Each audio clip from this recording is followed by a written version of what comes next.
Today on the net, a Chinese web user raises suspicions over the watches worn by China's highly placed officials. More and more Tunisian bloggers are joining the election race. And a site which helps you learn foreign languages by chatting with strangers.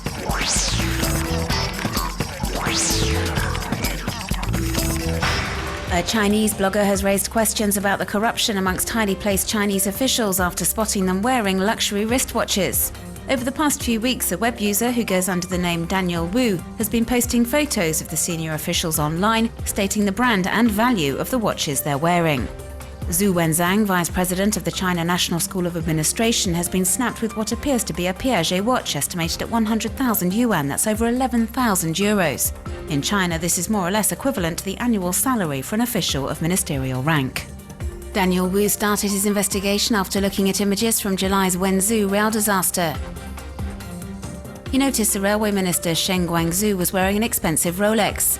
The cyber activist went on to discover that the minister owned an entire collection of watches and had been photographed wearing them for a number of public appearances.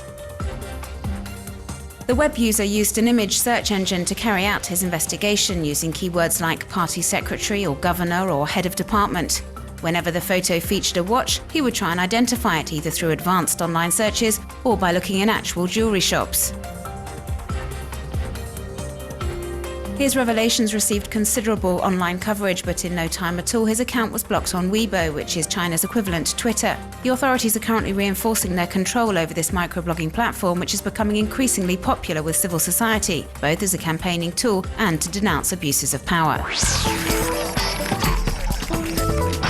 Tunisia's Constituent Assembly election is scheduled for the 23rd of October, when Tunisians will head to the polls to elect the 218 delegates who'll be in charge of writing the country's new constitution. And Tunisian bloggers have been joining the election race. Amira Yiaoui has set up an independent list called Sot Mostakel, meaning an independent voice. The 27-year-old blogger lives in France and made a name for herself by, amongst other things, bypassing the censorship that existed under the Ben Ali regime. She explains on the website supporting her candidacy that after years of active campaigning for the opposition, she wants to help rebuild a new Tunisia. Mehdi Lamloum also wants to continue having an active involvement in the post-Ben Ali Tunisia. He's an internet expert and his blog Pink Lemon is well known and respected in the web marketing industry. The blogger has signed up to the independent election list submitted by candidate Youssef Sadiq, an eminent Tunisian philosopher and anthropologist. Riyad Gerfali, co-founder of the collective blog Nawat, which was extremely active during the Tunisian uprising, has also decided to join the election race. Gerfali has a PhD in public law and used his blog Astrubal to denounce the former regime's violations of national and international law. He's seen by many as a candidate with the necessary legal experience to develop a new constitution. The fact that figures from the online world are registering as candidates proves that Tunisians, many of whom are new technology enthusiasts, want to have their say in the country's reconstruction process. Yassine Ayari, a very prominent cyber activist in Tunisia, sums it up well on his blog. He says he wants to be a politician who blogs and not a blogger who discusses politics.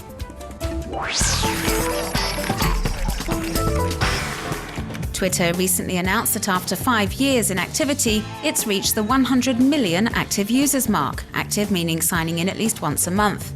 It should also be noted that the microblogging platform generates around 230 million tweets per day.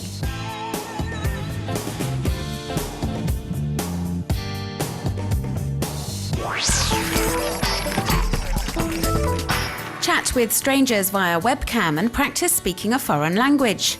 The site Verbling has adopted the chat roulette concept by matching web users with someone who speaks a language they're looking to perfect. Not many people have signed up as yet, so for the moment Verbling is only available in English and Spanish, but other languages like French and Arabic will soon also be part of the service.